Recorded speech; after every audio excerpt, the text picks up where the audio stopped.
Arrestimi I djeshëm I një të dyshuari, ku mendohet se ka prova të mjaftueshme se ishte bashkëpunëtori I BIA-s, dhe se tjetër në kohë I njëjti kishte qenë në Siri dhe është akuzuar për terrorizëm.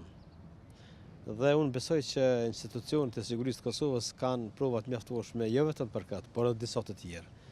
Dhe kur ketë parasysh që mrena një viti në arrestuar 5 bashkëpunëtorë ose agent të BIA-s, unë edhe në intervistat e kaluara, jo vetëm tek ju, por në programet e tjera, kam theksuar se ky është vetëm fillimi.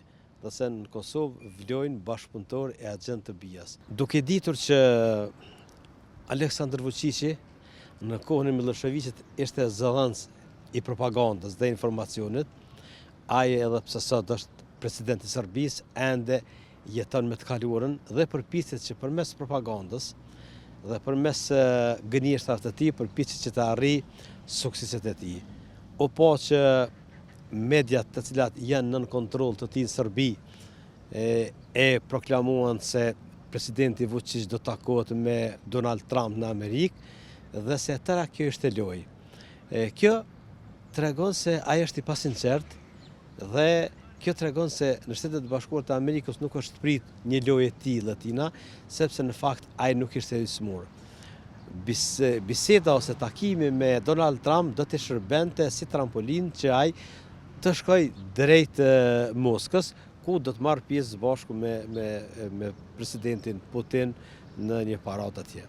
Dhe kjo tregon se ky përpiqet në vazhdimsi të përfitojë nga lindja dhe nga perëndimi, nga Rusia dhe nga Shtetet e Bashkuara të Amerikës. Matematikat e fuqive të mëdha janë të mëdha. Dhe padyshim që ky është dashur që të ndëshkohet, mirë po duhet theksuar edhe një fakt se ky përpiqet që përmes